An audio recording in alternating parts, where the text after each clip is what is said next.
I am Brooke Clement, Director of the Gerald R. Ford Presidential Library and Museum, and it is my pleasure to welcome you tonight. I say this all the time, but it's worth repeating. Thank you for your commitment to the Ford Library and Museum, and thanks to the Gerald R. Ford Foundation for its continued support of our sites.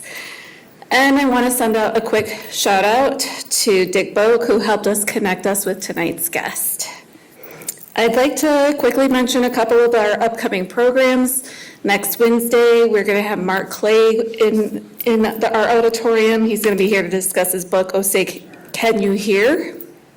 And then on May 3rd, we are hosting Chris Martin of Martin Guitars, and on May 10th, Ilya Lushtak will be here. So please come out again for those upcoming events. And if you need more information, you can always visit our website.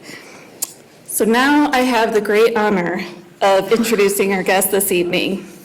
Grammy Award-winning guitarist Laurence Juber, known as LJ to his fans, is a solo performer, recording artist, composer, and arranger. His playing fuses folk, jazz, blues, pop, and classical styles, creating a multifaceted performance that belies the use of only one instrument. He was first internationally recognized as the lead guitarist in Paul McCartney's Wings, with whom he won a Grammy. LJ has recorded more than 24 albums. His solo arrangement of the Pink Panther theme earned him a second Grammy, and as a studio musician, LJ has recorded with artists such as Harry Styles, Barry Manilow, Seal, and Belinda Carlisle. He is featured on the soundtracks of TV shows and movies such as Home Improvement, Good Will Hunting, and Dirty Dancing. His latest album, called Select Blends, is a virtually live album pulled from his live stream performances during the COVID pandemic. And with that, I'm going to stop talking and give the stage to LJ. LJ?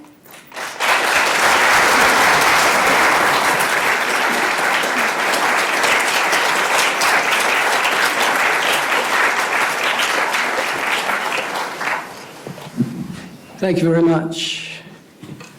Before I start with the talk, I thought I'd play a little.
Thank you. I saw her standing there. Some of you may have seen the Beatles do that on the Ed Sullivan Show in February of 1964. We didn't have an Ed Sullivan moment in England. Basically, the whole year of 1963 was a gradual kind of wave of Beatlemania that really crested in November of '63, which coincided with my 11th birthday. And for my birthday present, I got a guitar. My dad actually wanted me to play the saxophone. So I grudgingly agreed to learn clarinet in high school. But I made sure that my name was at the bottom of the list. So when it came to doling out the instruments, they ran out before they got to me. And it just happened that the week before my birthday was when the Beatles performed for royalty. And somehow that gave legitimacy to what was otherwise a hooligan instrument. So I call this Guitarmania to Beatlemania, but our story really starts earlier. But what is it about the guitar that makes it so enduring? My assessment is it's portable, it's affordable, and it's capable of a complete musical statement. You can't strap a piano on your back and take it to the beach, or a harp, for that matter. I suppose you could with like a small Casio synthesizer, but the fact is that the guitar, and it's versatile too, it's capable of doing a lot of different things. How do we get from the guy on the left, whose name was Ziriab, who was employed by the Caliph of Cordoba in Spain from 1822 to 1852, earning an annual salary of 40,000 gold pieces? So, that's a pretty good salary. But then, you look at the guys on the right, this musical ensemble from Liverpool, England, who over the course of time earned a lot more than 40,000 gold pieces a year. But Ziriab pictures here was playing an oud. The oud being a Middle Eastern instrument that made its way with the Crusades over to Western Europe. And especially, of course, in Spain, because of the Moorish invasion there. Musicologically, the oud is categorized, as is the guitar, as a long-necked lute. That's just a generic category. In fact, the oldest surviving guitar-like instrument is the tambour. This one is from 1503 BCE, from the Egyptian 18th dynasty. And there were similar instruments in use for over 1,000 years in Babylon and Sumeria. The oud, here's another tambour from Mesopotamia. The oud really, the word Arabic, al-oud, means the wood. So it describes a wooden instrument. The suffix tar in Sanskrit means string. So the Indian sitar, the chartar in Persia, the dotar. These are all long-necked lutes that have some similarity to the guitar in terms of having frets, having strings, a body and a neck. The oud became westernized as the lute. And here's a lute with frets. The oud didn't have frets, but the lute has frets. And there was work for lutenists, because the royal records in England show Janine le Luthor being employed between 1285 and 1307, receiving wages of 7 pennies a day. Today we'd call that double scale. It was clearly clearly much in demand. If my iPad would cooperate here, hang on a second. It's not cooperating, hang on. Okay. In fact, he got 40 shillings for festivals, which was an even more valuable thing. So during the Renaissance, the lute became the primary instrument of artistic expression. Keyboards were fairly rudimentary in that time period. To begin with, it had 4 courses, then now, let me explain. A course could be 1 string, or it could be 2 strings, could even be 3 strings, but as long as they're tuned to the same or relative pitch, it represents a course. So a 12-string guitar is a 6-course instrument because each string is double. But in those days, gut was not terribly reliable because these instruments were not strung with steel or wire, they were strung with gut. And in order to really be able to kind of get at least somewhere in the ballpark of the note, having 2 strings gave it a little bit more leeway. But the lute started off with 4 courses, then became 5, then a 6-string instrument. Hang on one second while I just go somewhere else on my iPad because it's acting up. One sec.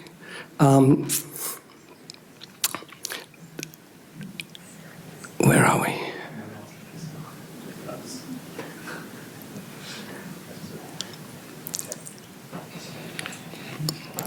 No, it's not cooperating. Never mind. 1503, Petrucci, who was a music publisher, and now we see the beginning of the sheet music industry. Petrucci published a book of lute intabulations of contemporary music. Here's an example as a piece by the composer Palestrina.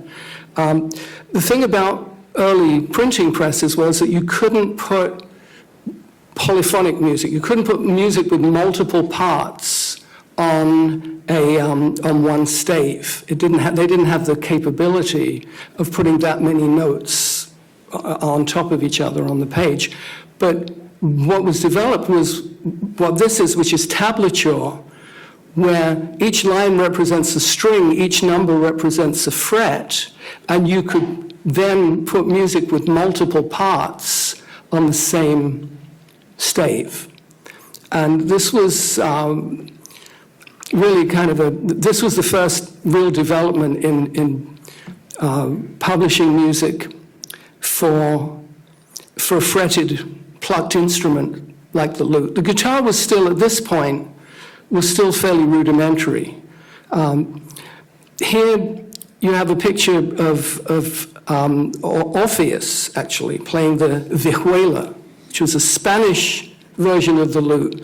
But instead of having the bowl-backed body like a mandolin on steroids, the vihuela was really shaped more like a guitar. In fact, you can see one in the exhibit here. But it was tuned like a lute. I think the theory is the reason the Spanish did this was because they were kind of mightily offended by the history of being invaded by the Moors and didn't want the lute to be representative of their music because it was too close to the oud. So here's in Spain we have the vihuela. In Italy, the viola da mano. So you'll notice that the word viola we associate normally with a member of the violin family, but in fact it also, in this case, the viola da mano of the hand, like played with the hand rather than the bow, represents the Italian version of it. The earliest examples of guitar in illustrations, in iconography, this is from 1488. And here you have the guitar being wielded by a very strange-looking kind of devilish creature. And underneath you'll see an illustration of the guitar with 4 courses. It was very small. It was very much like a ukulele. Not like a modern guitar. It was much smaller. Here's another example. And typically the first course, the highest string would be single. Very hard to get very thin gut. So they kept that one single. And the bottom course would often be tuned an octave higher too, which is just like a ukulele, like the soprano ukulele. What's important to realize here is that these instruments were really not used as classical instruments. This is for the musicians amongst you, the guitar players perhaps. There were various dance tunes that were based on progressions that musicologically we refer to them as ground basses. Ground meaning something that was repeated. The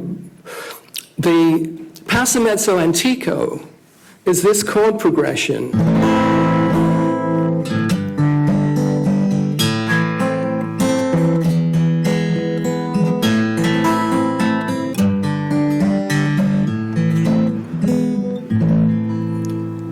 Now, the later form of it, which became known as the Romanesca, has this progression.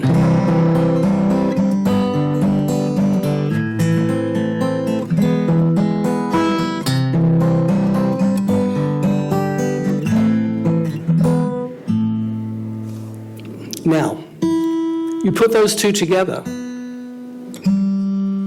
as soon as they tune up, and you get this.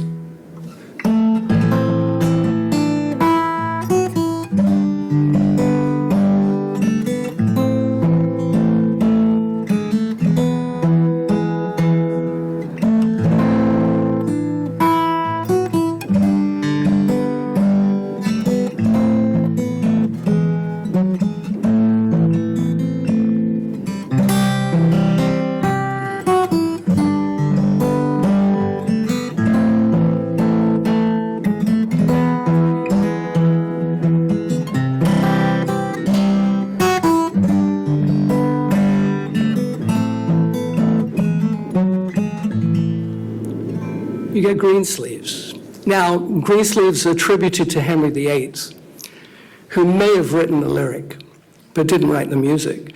Because that's a melody that's based on existing chord progressions. So those of you that are familiar with the 12-bar blues, for example, you can think of these somewhat like the 12-bar blues of the 16th century.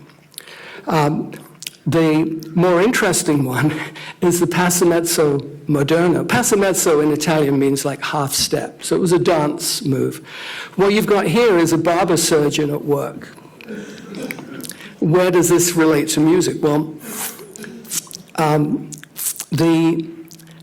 Thomas Morley, who was an English composer and wrote a book about English musical practice at the time, referred to the Passo Mezzo Moderno as the Gregory Walker. Why would he do that? Well, a Gregory was a slang expression for a barber shop. Came from something Gaelic.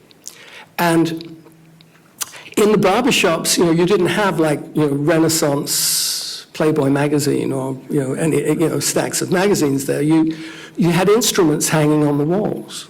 And if people were waiting for their haircut or for some minor surgery, because barbers were the ones who wielded sharp instruments, they would have like a jam session in them, and the chord progression that they would use was this Passo Mezzo Moderno, which is.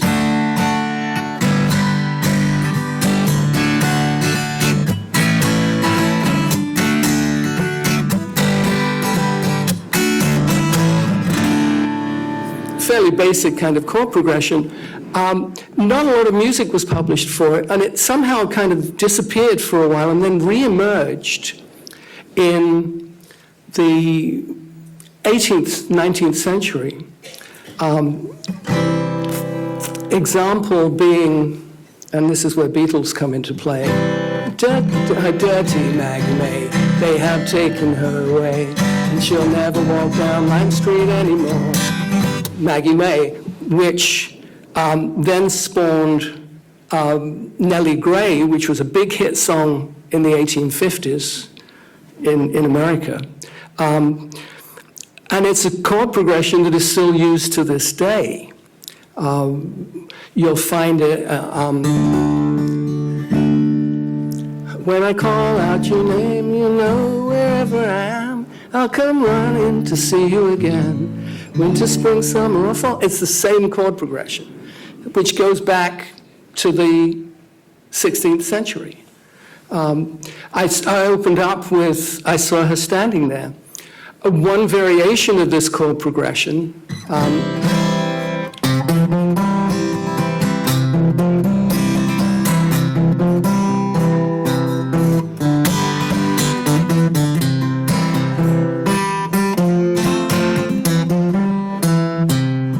when the saints go marching in. She'll be coming round the mountain. It's the same chord progression. And I saw her standing there.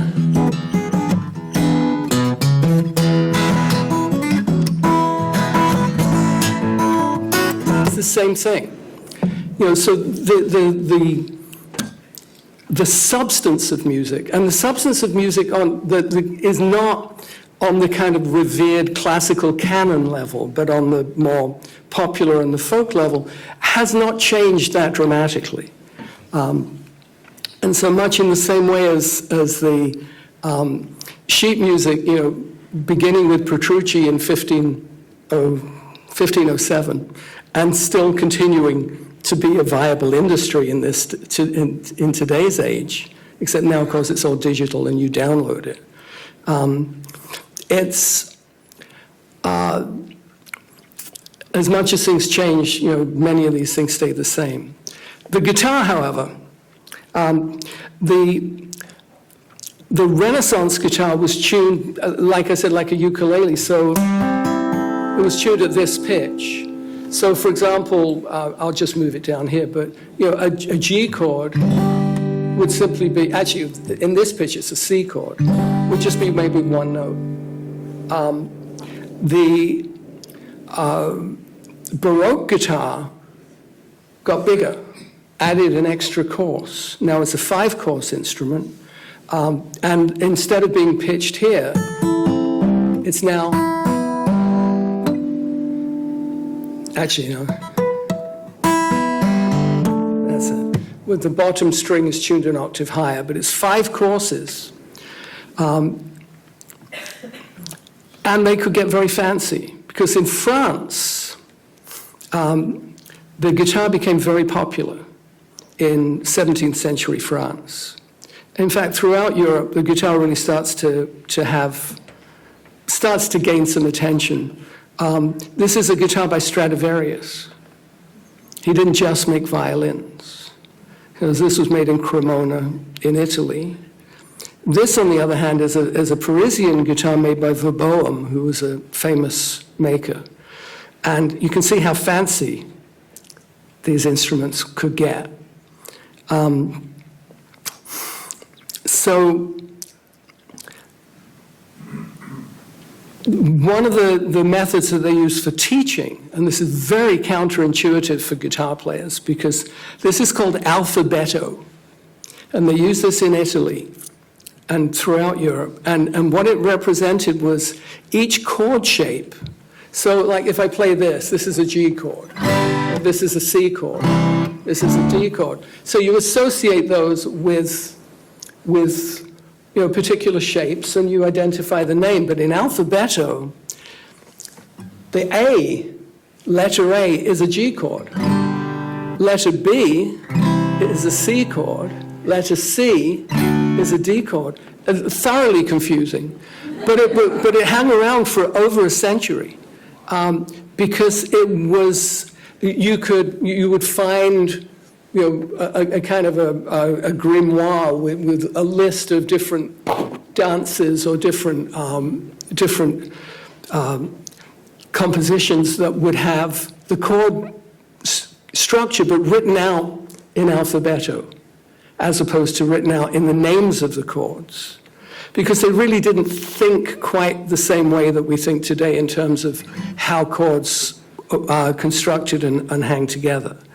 One very famous progression in the Baroque was the folia, which actually had its own melody too.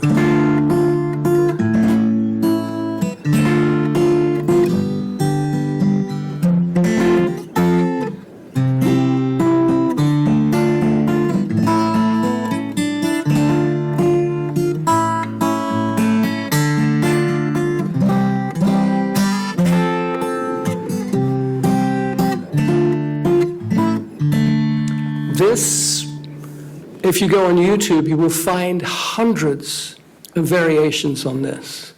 Corelli, Vivaldi, Bach, through Beethoven used it in the second movement of the Fifth Symphony. Rachmaninoff did a set of variations on it. It's just one of those progressions with its own melody attached to it that had a lot of, a long history. And there's actually a song, The Green Leaves of Summer.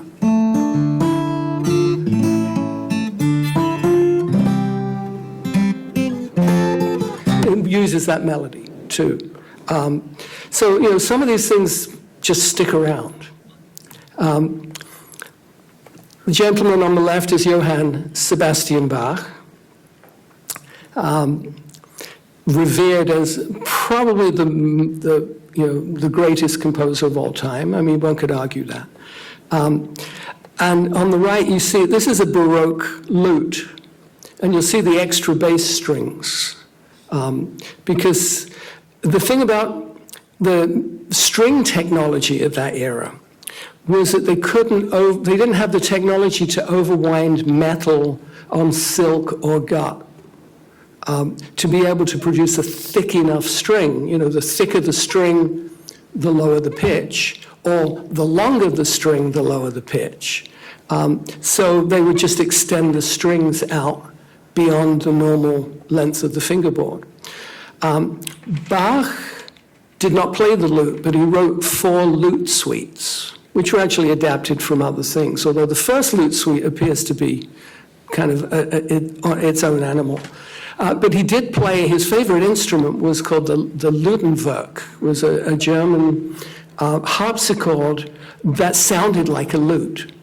With as many kids as he had, that way he could play kind of late into the evening without disturbing the kids, I guess. But interestingly, the beret from the first lute suite, which I will play. Let me do it over there.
So if you ever see Paul McCartney in concert, before he plays Blackbird, he talks about he and George learning this Bach bourrée. And if you listen, especially the second half of it,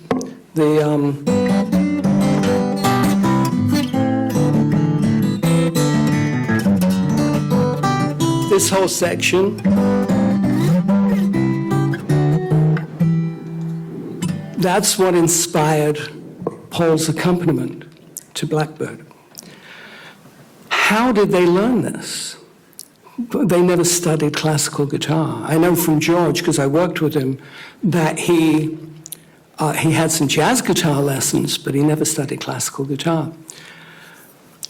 So I contacted Mark Lewison, who is kind of like the world's great Beatle expert, and I said, do we know how George got hold of this? And then I discovered that Chet Atkins had recorded it. Now, George was a big Chet Atkins fan, and we'll get to Chet in a little bit, but he recorded it on an album in 1957 called Hi-Fi in Focus.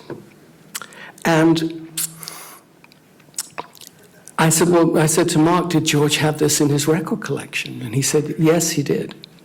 We know this because one of the fans from the Cavern Club knocked on George's mum's door and asked if she could do an inventory of his records.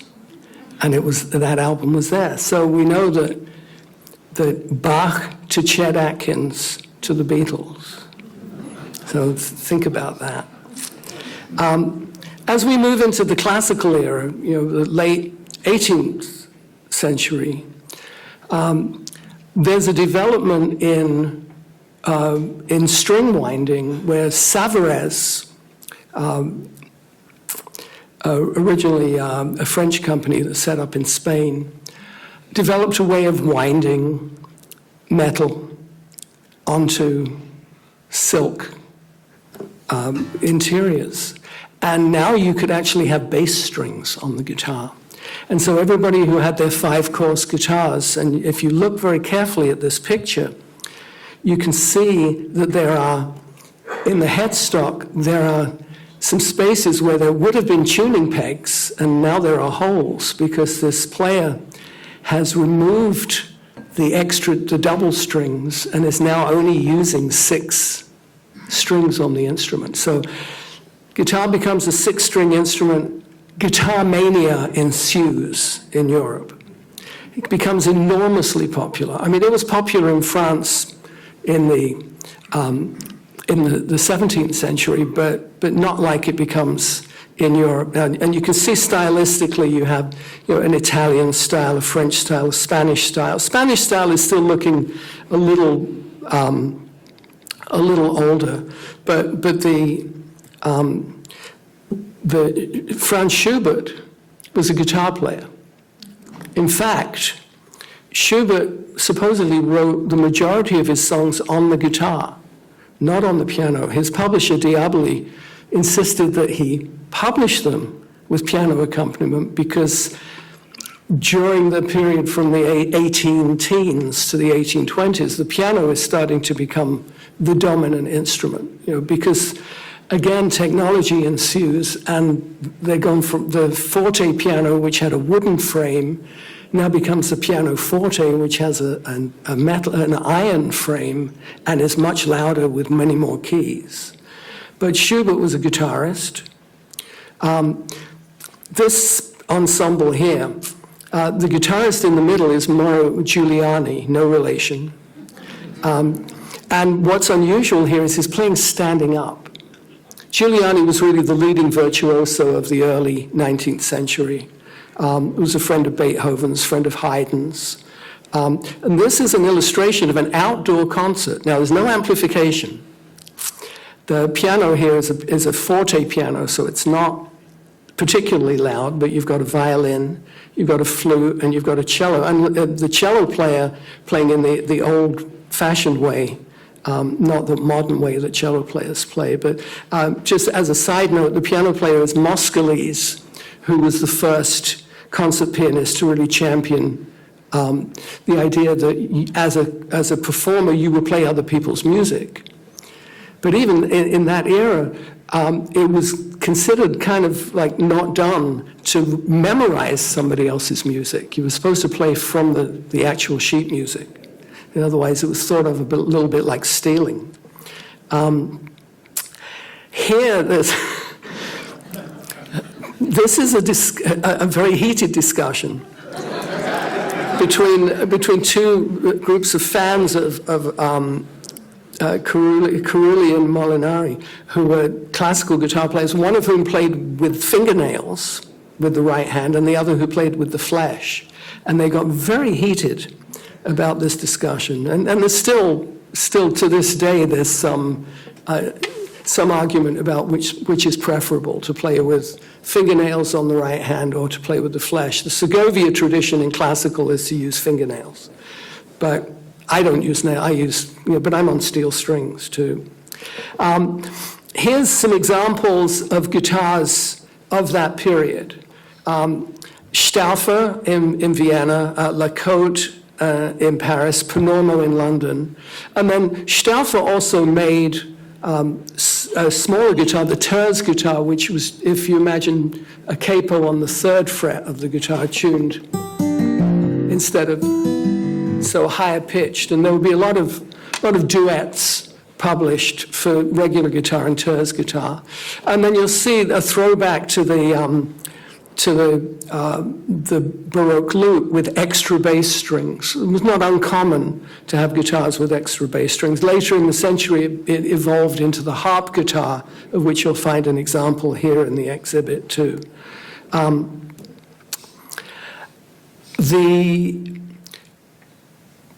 Probably one of the most famous virtuosi of the 1820s was Luigi Legnani, who was the Paganini of the guitar. Paganini himself was a guitar player as well as a violinist, and Legnani was a violinist as well as being a guitarist. And when they two did concerts together, they would sometimes swap instruments. I'm going to attempt to play a Legnani caprice, but I'm warning you that I'm not doing it all the way up to full tempo.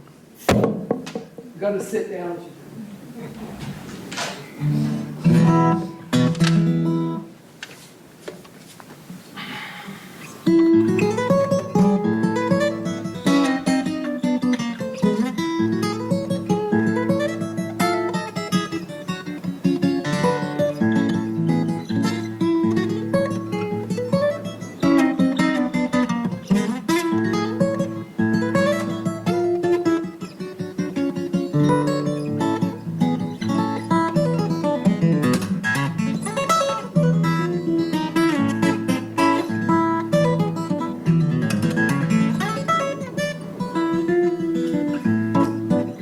It goes on from there.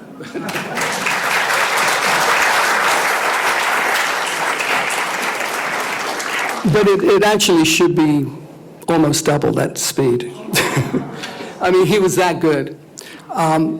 What's interesting about Legnani is that his signature model guitar was made by Stauffer, who made the Schubert's guitar. And these instruments were not like a modern classical guitar. They had an extended fingerboard. They were shorter in scale length than the modern guitar too. And they had a very quick attack, whereas the modern classical is a slower kind of attack. The sound blooms more readily. But one of Stauffer's key people in his factory was C.F. Martin. And in fact, what I'm calling a Stauffer in this illustration is actually a Martin. But the early Martins were modeled on the Stauffer. And on the right, you can see there's a little key on the back of where the neck and the body meet. You could adjust the action. You could adjust the angle of the neck with this key. My first guitar had a bolt on the back of the neck, and I had no idea what it was for until I discovered this. But when I was 11 years old, because the action was about this high, I would take cardboard from a cornflakes pack and stuff it under the fingerboard so that it was playable. Also, it had like black paint on the neck, so it all came off of my fingers, but I loved that instrument. So C.F. Martin gets into a dispute in Markneukirchen in what is now on the border of the Czech Republic in eastern Germany, and decides he's going to move to America in 1833, sets up shop in Manhattan, at what is now the entrance to the Holland Tunnel, an expensive piece of real estate. And next door to his shop, there's a button maker. And you look around the purfling on the outside of this guitar, and it's all like half buttons that have been inlaid into the guitar top. Notice also the ivory fingerboard and headstock. Couldn't do that now. But what Martin did was he took the Viennese style, the Stauffer style, which was this guitar with a very quick attack and a very present sound. But because Spanish guitars were becoming extremely popular in America in the mid-19th century, he took the look of the Spanish guitar, and you notice that the one on the left has a tighter waist than the one on the right. He made a Spanish-looking guitar, which actually sounded like a Northern European guitar, a Viennese guitar. And that really became kind of his signature, and in the course of time really became kind of the American flat top, eventually steel string guitar, but in the 19th century, of course, these were still gut-strung instruments. But notice on the Stauffer style guitar with the inline tuners, which many years later, when Paul Bigsby and Leo Fender decided that they were going to make solid body electrics, and then started using that configuration. This man, Henry Worrell, was coincidentally from Liverpool and was a school teacher in Ohio who in the 1850s published a piece of music called the Celebrated Violet Waltz, which I will play a little bit of. Oh, for guitar players, this is in open G tuning. At least it will be when I tune it right.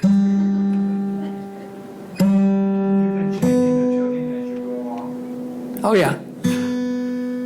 Yeah, I started off in Dagad, for I saw her standing there, and then went to standard. And typically, I mean, the guitar tunings really didn't change very much until the 19th century. There was one of the great virtuosos in the 1830s was Zanni di Ferranti, and I discovered an arrangement of his, of a Rossini overture that's in open E tuning. But the way it's written, and there was no tablature at that time, you would have to figure out exactly where all the notes were. It didn't make any accommodation. By the way, Zanni di Ferranti, his grandson was an electrical engineer who designed the electrical grid for London. The Ferranti company marketed the first commercial computer, and they still are in business. But the old man Ferranti was actually one of the great guitar virtuosos. Anyway, Henry Worrell published this piece.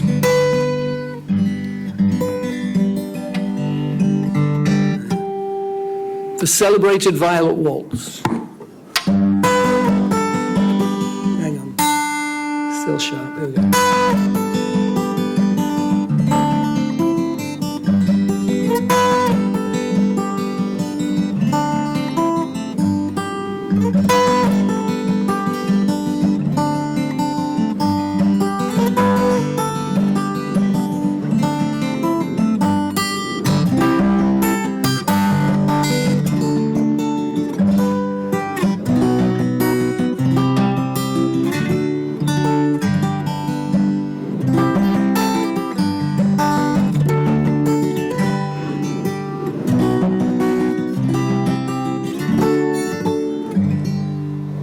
was not celebrated at all. It was not a hit. However, about a decade later, he published Spanish Fandango, which goes like this.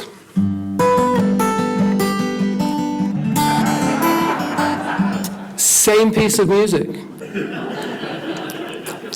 The one difference in the publishing was that the way it was presented was adapted to the fact that it was in open G tuning. So instead of, when players saw the top string of the guitar, which would normally be an E, when they played that note, it would be a D. So the music presented itself as a form, kind of like tablature, but you were still reading regular notation. Now, unlike the celebrated Violet Waltz, Spanish Fandango actually became a big hit, as did another piece he published, The Siege of Sebastopol, which was in open D tuning. And both of these pieces found their way into a method book called, there was a publisher, songwriter publisher named Septimus Winner, wonderful name. And Septimus Winner wrote, amongst other things, Where Has My Little Dog Gone? It was a big hit for him. But these eureka methods, if by the end of the 19th century, when mail order started to become a way of buying inexpensive instruments, if you bought a guitar from Montgomery Ward or from Sears, you would get this eureka method, which had Spanish Fandango and it had Sebastopol in it. And to this day, blues guitar players in the South especially refer to open G as Spanish tuning and open D as Sebastopol tuning. Because during Reconstruction, this ability to buy inexpensive guitars, because in the 19th century, guitar was kind of just below the piano in terms of popularity. If you didn't have a piano in the parlor, you had a guitar hanging on the wall. In fact, many guitars in that era had a hole in the headstock where you could put a ribbon so you could hang it on the wall. And there is, has been some discussion about perhaps somehow these tunings are the root of the blues. Well, there's nothing musically relevant to that, because there's no, there's none of that stuff in there. But the mechanics of playing a guitar in an open tuning, where you only need to lay one finger across, that became something of value. In fact, Keith Richards of the Rolling Stones plays almost exclusively in open G tuning. And, here's Spanish Fandango. Here's Honky Tonk Women.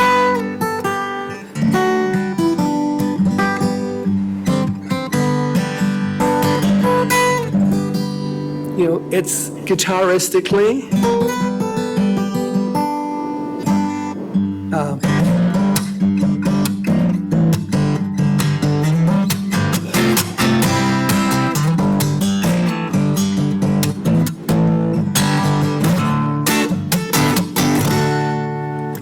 you can see it's not a long way.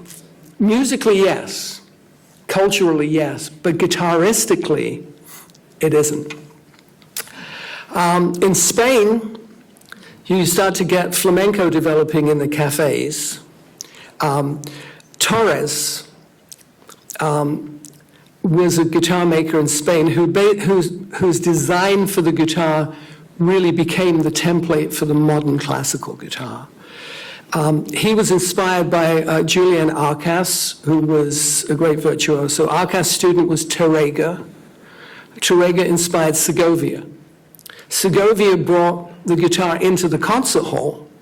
He brought the gravitas by choosing repertoire, by playing Bach, by having Spanish composers write for him, for the instrument. But what that did do was it really tilted the perception of the classical guitar into being a Spanish instrument. And so, it refers to as the Spanish guitar. And all the repertoire that had been developed in the 19th century by people like Legnani, Zanni di Ferranti, Mertz, who was like the Schumann of the guitar as a composer. All this repertoire just kind of went by the wayside. And in the early 20th century, the two leading lights of American guitar, both of which had Martin signature models. One was William Foden, and the other was Vader Alcott Bickford. And William Foden, according to Chris Martin, Foden, when Segovia came along, he just drank himself to death because he couldn't adapt to this new sensibility, whereas Vader Alcott Bickford kind of pivoted to the Segovia side. But both of them were very highly regarded, and then Segovia just kind of swept it all away by bringing this whole different approach to the repertoire and playing really full concert halls. Guitars were starting to get bigger. The style size 2, one on the left, the parlor guitar size, then becomes a little bigger with the. And it's funny with Martin guitars, it's the numbering is in reverse. The bigger guitars are a style 5 is the smallest.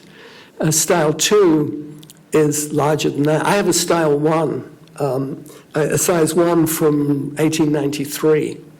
And it's a brilliant guitar. It's louder than this, and it's much smaller, but it's a very loud instrument.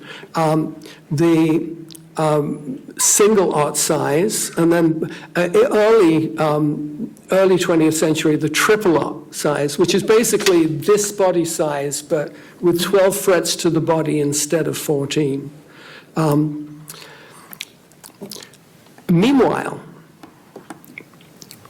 in Hawaii, this man, Joseph Kukuku, is walking along the railroad. The myth is that he was walking along the railroad tracks, saw a spike, picked it up and started playing his guitar with it and invented slide guitar. We know for sure that Spanish Fandango was known in Hawaii because there's concert programs that show it. And this open tuning lends itself really well to playing with a slide. In fact, the slack key guitar players, which was a later development, but they refer to it as taro patch tuning.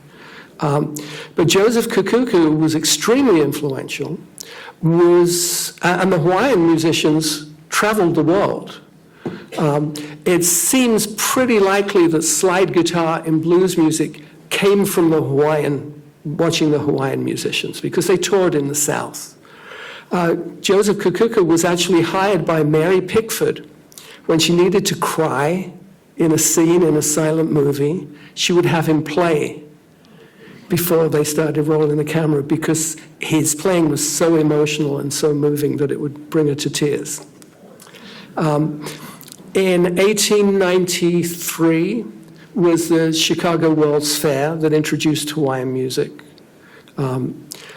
In 1916 was the Pan American Expo in San Francisco, which introduced the ukulele, which became just a big deal. You notice, here's the Martin factory early in the century, guitars and mandolins. I'm not touched on mandolins because that's a whole different history.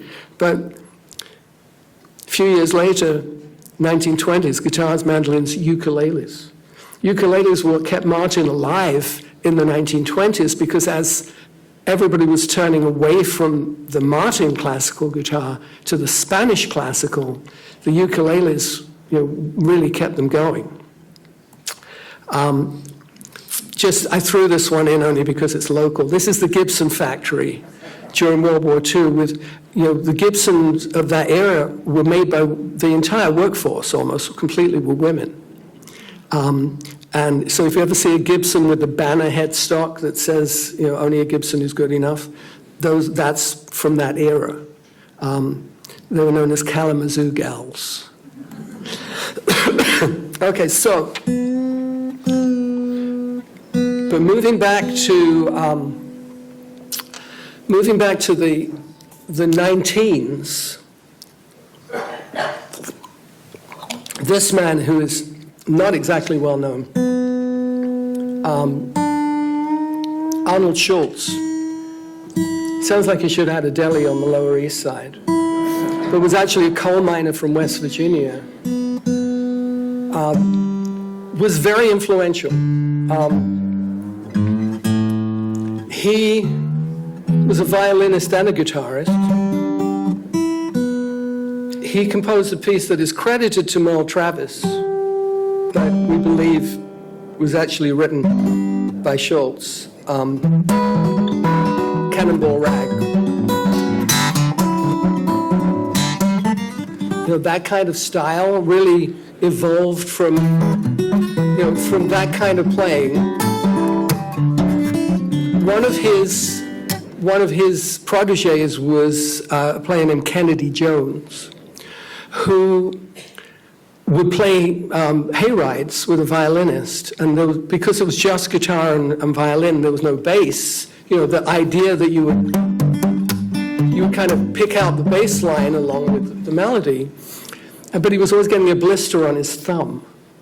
And one day he went into a music shop, and they had because the slide guitar players were using finger picks and thumb picks, he bought a box of thumb picks. And since then, the players in Kentucky, in Muhlenberg County, Kentucky, use thumb picks. You can see Merle Travis with a thumb pick here, that white thing on his thumb. Kennedy Jones played with Bill Monroe early on. There's much crossover between what is known as Kentucky thumb picking, or as they call it in the South, fingerstyle guitar. I'm not quite that specific to it, but there's some crossover there. But of the next generation was, and this is not the pop singers, the Everly Brothers, but their dad and his two brothers, the Everly Brothers. There were three of them. They all played in that style. They influenced Mel Travis. Mel Travis, was out of that tradition. Chet Atkins came out of that tradition. Here's Chet. This is the album I mentioned earlier, Hi-Fi in Focus. On that album, he not only recorded the Bach Bourrée, but he also recorded a piece by jazz guitarist Johnny Smith called Walk, Don't Run, which is where the Ventures got it. And I'm going to play it for you. But there's a little story behind it, because when Johnny Smith wrote it, he actually wasn't he wasn't making a composition. He was doing an arrangement of an old Oscar Hammerstein song called Softly as in a Morning Sunrise.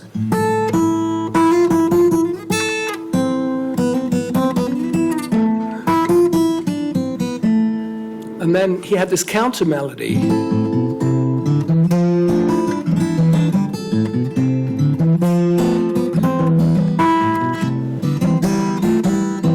And then he thought, well, wait a minute. It's kind of a cool tune. So that became Walk, Don't Run. I'm going to sit here and play it because it's a sit-down one to play.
one interesting thing about that tune is that the chord progression that it is, the primary strain is based on,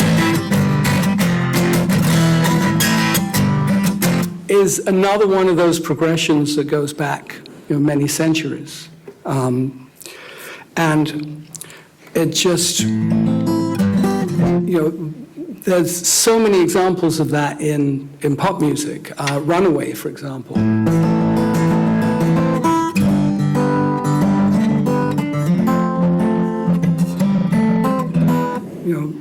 Just for one example there.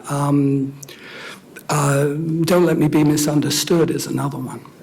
But in many respects, all roads lead to Chet, but not on the blues side of things. The Sylvester Weaver was the first blues guitarist to record. He recorded a piece called Guitar Rag in 1923. Lonnie Johnson recorded 688 Glide in November of 1927. There was a thing that happened in the middle of the 20s when they went from acoustic recording to electric recording because microphones came into use.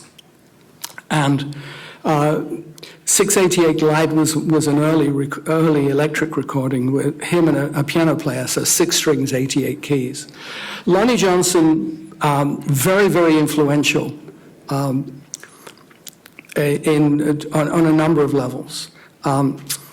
Martin Guitars, meanwhile, at that point in time decided that they were going to have more access on the fingerboard of their guitars, so they developed these orchestra models in association with an Atlanta guitar player named Perry Bechtel.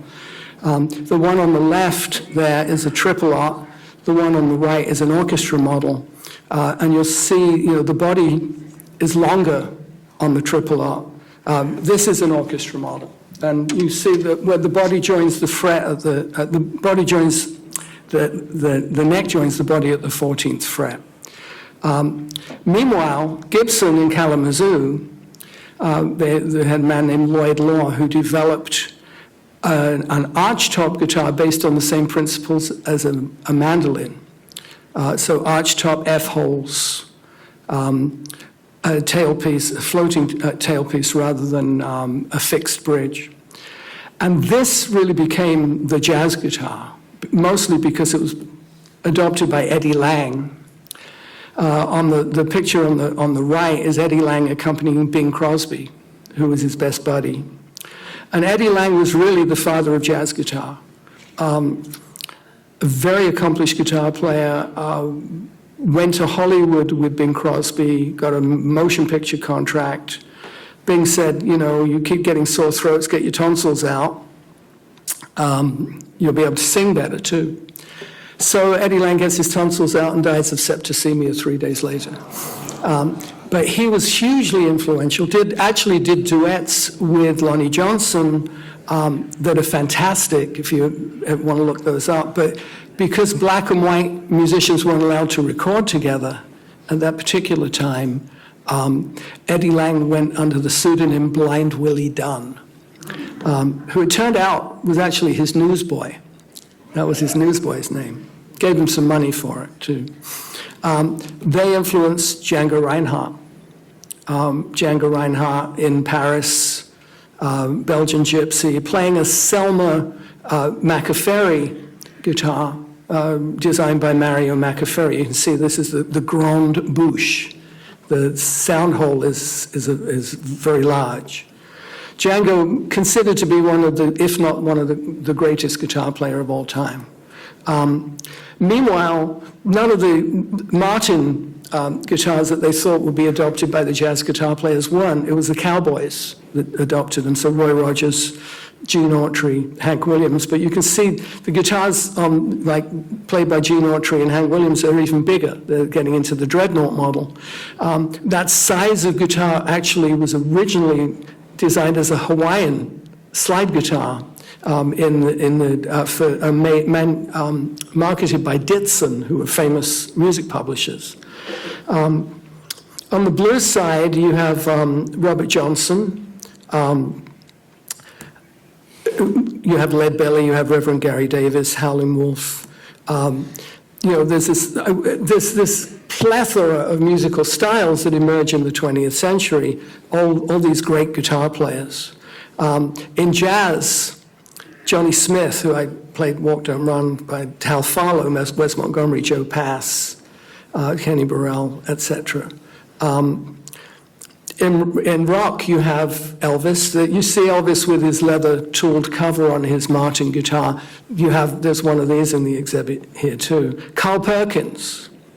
Carl Perkins, as a finger-picking guitar player, was very much in that Chet Atkins tradition. Buddy Holly. All of these huge influences on the Beatles. They covered songs by all of them. But this man, a very special figure in the history of the guitar, Les Paul, great jazz guitar player. You see him down the bottom left. There was, in an early incarnation, as Rhubarb Red was his stage name. But you see him on the right with his self-designed Gibson Les Paul guitar, made in Kalamazoo. Those guitars were discontinued in 1961, and by 1965 had been adopted by English rock blues guitar players, principally Eric Clapton. And you could see this graffiti in London, "Clapton is God." It was a tremendous publicity campaign. Clapton didn't believe it himself. In fact, many years later, he did an album called "There's One in Every Crowd," which parenthetically was the greatest guitarist in the world. There's one in every crowd. But this album he did with John Mayall, with the Blues Breakers, was extremely influential. John Mayall's next incarnation of the band was basically the birth of Fleetwood Mac, because Mick Fleetwood, John McVie, and Peter Green were all in the band. Here we have Jimi Hendrix, who absorbed all that he could from the blues players, from Buddy Guy, from B.B. King, from Albert King, and turned it into his own style. On the folk end of things, you have Woody Guthrie, you have Elizabeth Cotton, who played guitar upside down, and her most famous piece is Freight Train.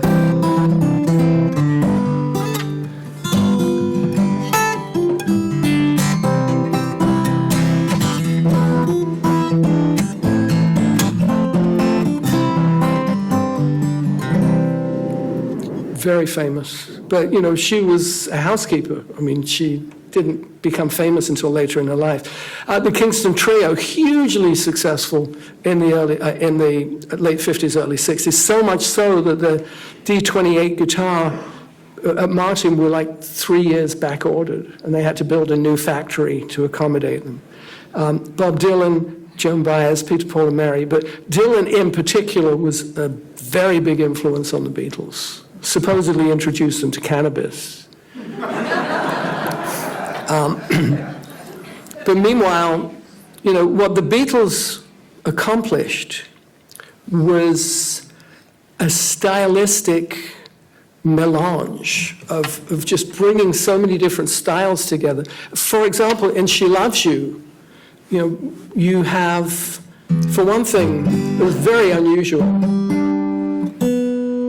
that they would start a song, instead of starting in the same, on the tonic key, that they start on the relative minor.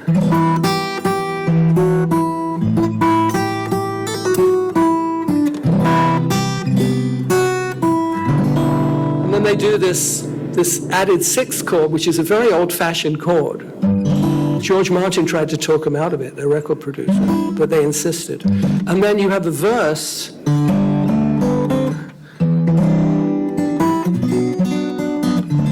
which kind of has folky elements to it. It's not like,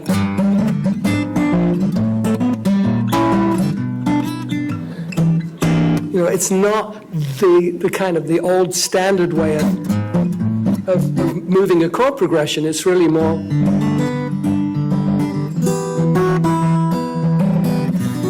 especially that chord, very John Lennon chord, the minor 3 chord. But then,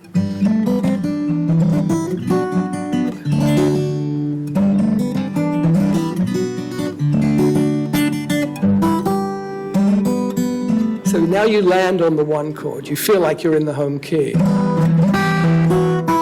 And then you go here. Very Paul McCartney. You got that from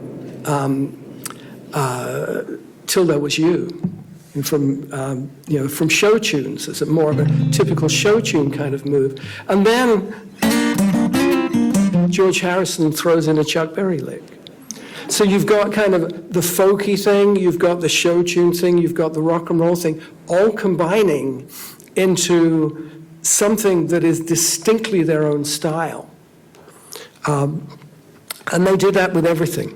They could just absorb all the stylistic influences. And by the time you get to the mid-60s, they're even kind of getting into Schoenberg and contemporary classical music and using electronics and tape loops. And they invented much of the more progressive side of record making.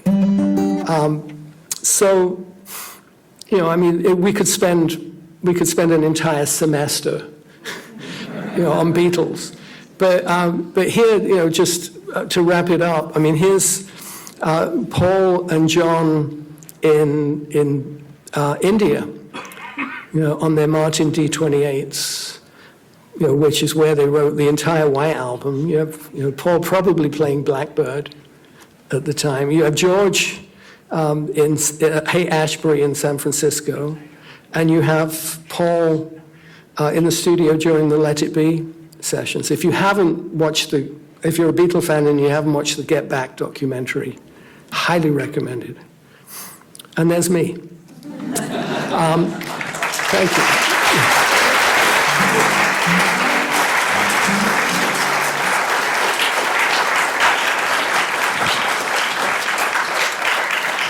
So I teased you with a little bit of She Loves You. I'm going to play the whole thing for you.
Two, maybe three questions for Mr. Juber.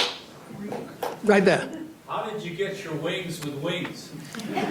I was a studio musician in London, and I was working on a TV show with an English pop star named David Essex, playing in the house band, and Denny Lane from Wings was a guest on the show. And we did Go Now, which was the old Moody Blues hit that he had sung. And he liked my playing.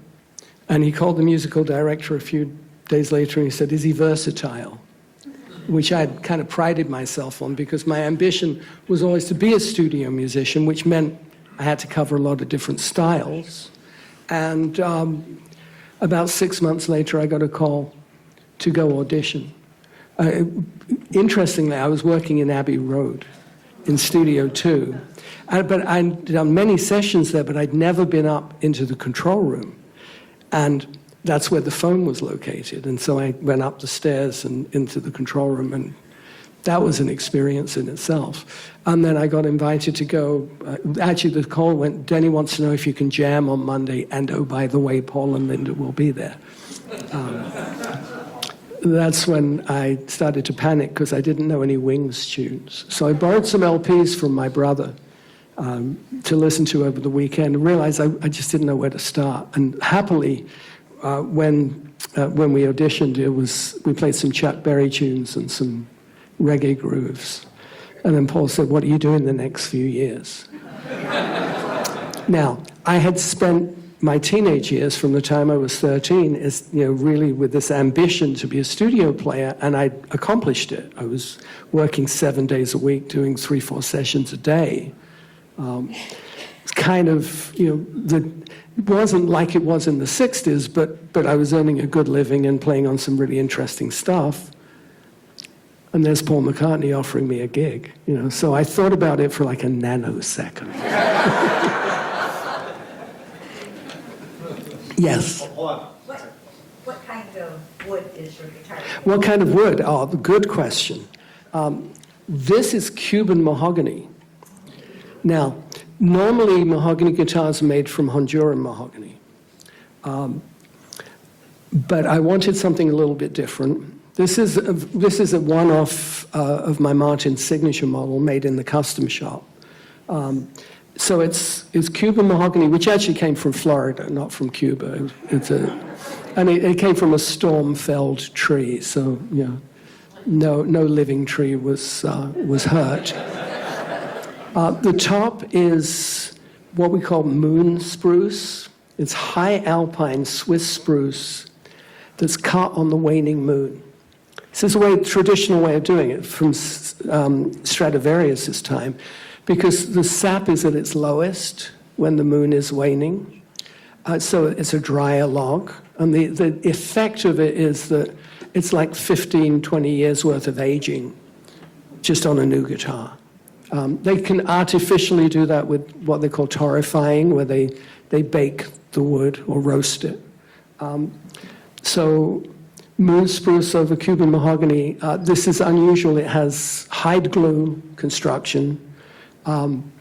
When Martin built the new factory in the early 60s, they discovered that because hide glue, which is what they'd always use, has to be applied hot, that it was a bit drafty. And so they started using acrylic glue, which doesn't set the same way that hide glue sets. So hide glue, thin finish, a titanium truss rod instead of an aluminum truss rod, so very light. And the plate underneath the bridge plate on this is carbon fiber. So there's a lot of life to this guitar. It's still a baby, mind you. It's only 3 or 4 years old. So it's just starting to get to its kind of interesting phase. Also, the neck profile on this was modeled on a 1939 triple up 45, which is, if you find one of those guitars, they range at about $150,000 or something. So it's an asymmetric neck profile, which is actually really comfortable, because I have arthritis in this thumb, and some guitars just really kind of aggravate it, but this doesn't. So that works quite nicely for me. Yes? I have a quick question. Can you share a little bit about guitar players who got to know each other, maybe in recent times, who played together? I have an album of Mark Knopfler playing with Chet Atkins. Right. Things like that. Can you share some of those stories with people? So what you're asking is about collaborative guitar players, and specifically solo or soloistic guitar players collaborating. I mean, it's a wonderful thing. When I get an opportunity to play with other guitar players, whether it's Tommy Emmanuel, for example, or I'm playing with Peppino D'Agostino next month in the San Francisco area. Scottish jazz guitar player Martin Taylor and I like to work together. I like it because when I'm playing solo, it's like the onus is entirely on me. I'm the bass player, I'm the rhythm guitarist, I'm the lead guitarist. And I like to improvise. And having somebody else accompanying me is very liberating because I can go to places that I wouldn't otherwise go. More like what I do when I play electric guitar, where I'm always with a rhythm section. And I work with a trio with an upright bass and drums too, but playing with other guitar players is always a delight. And the fact is that if you take a dozen guitar players and you ask them all to play the same thing, they're all going to play it differently. They're going to finger it differently. They're going to articulate it differently. Everybody has their own style. Because the beauty of the guitar is that it's so touch sensitive. It responds to what you put into it.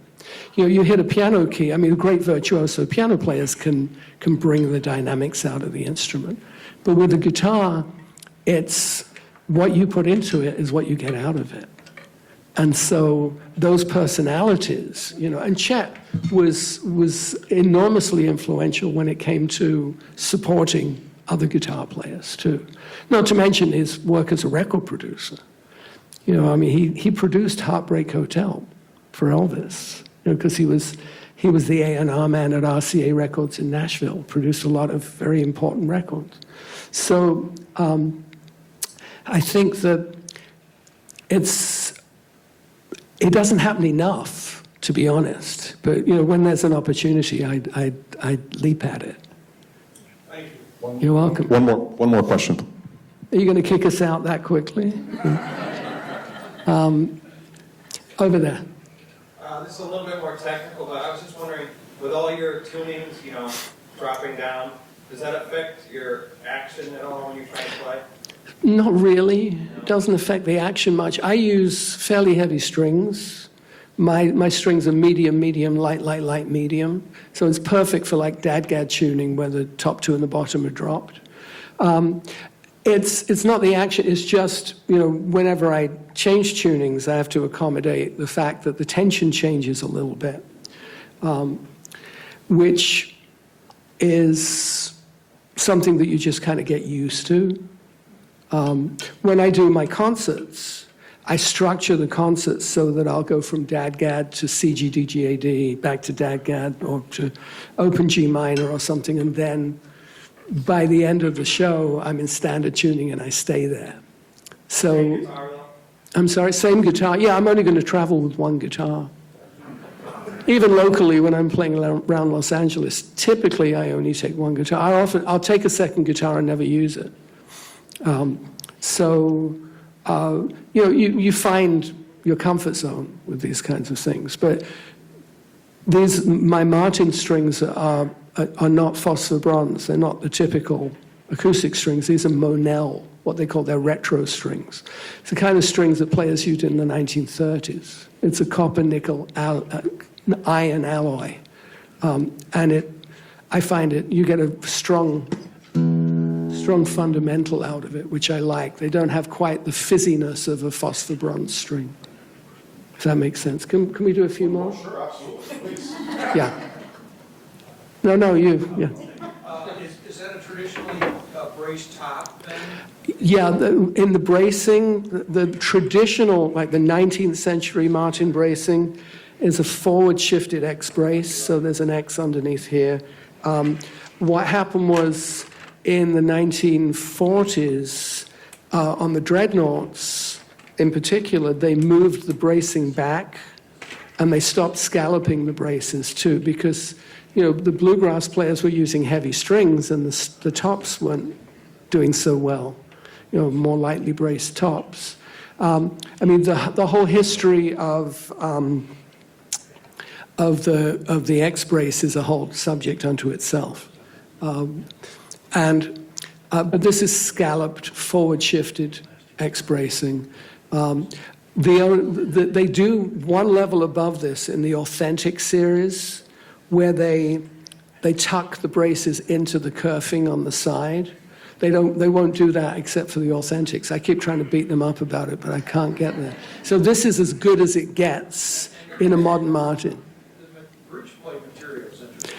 Yeah, it's carbon fiber. I think it's a sandwich of like carbon fiber and maybe some maple, and then it's the same thing that Ovation did with the Adamus guitars, where it's a birch interior but with carbon fiber. It's a sandwich. Is it extremely thin then? Yeah, it's thin because carbon fiber is so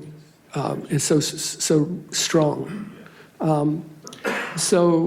It's quite nice. I like it. I'm not 100% convinced yet. I have almost the same guitar in Guatemalan rosewood with a conventional bridge plate. And in the course of time, I'm evaluating them. I've had a rare opportunity with Martin over the course of 20 plus years to experiment with different body woods, with different tops. I started off with Honduran mahogany and Adirondack spruce, then Brazilian rosewood, Indian rosewood, Madagascar rosewood, maple, koa. And then I realized that I like the sound of the European spruce tops. But the Adirondack spruce is a more Americana sound. Yeah. And there was a time when I would compare different body woods with different alcohols. So like Indian rosewood is like Merlot. Brazilian rosewood is like an old Cabernet. Maple is like vodka. Koa is kind of like a single malt Scotch. And then of course if I play it, I have to drink the booze too. One more, yeah, time for one more. One more. Did the medieval musicians see music as a mathematical equation as well, or were they playing just by sound, or what was making people happy? That was a long discussion, but briefly, the quadrivium, which was the kind of the subjects that you would study in a medieval university, included music, but it was theoretical music. It was more kind of Pythagorean. Composition in that era was not simultaneous, it was successive. So they would start, let's say, with a plain song, and then they would write a descant part to it, and then they would write something else that didn't necessarily relate to the first part they wrote, but still fit with the plain song. So you get some very dissonant medieval church music. Plus, some of that stuff in the early Renaissance also was written for specific cathedrals. So you couldn't, it was written for the sonics of that particular, you couldn't really move the cathedral, from gig to gig, as it were. But popular music, as opposed to liturgical music, I think had much more freeform. But we don't have any recordings. And so it's hard to know really we don't have any recordings until the late 19th century, so even Baroque music, did Bach mean it to be, like Fleetwood Mac did it? Not Fleetwood, Jethro Tull did it? Was it swung? Yes, Baroque music did have a swing to it, but we don't know how they swung it, other than the fact that it wasn't metronomic. It wasn't stiff. It had a groove. Music's always had a groove. We just don't know really how it grooved. But until jazz came along and we could say, okay, well, that we can identify, All right? Another round of applause, please.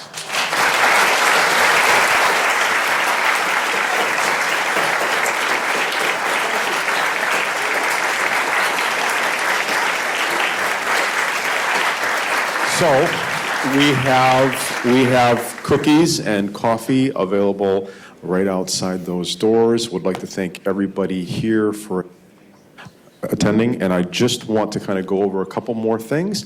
Again, we've got 3 great back-to-back programs each week coming up.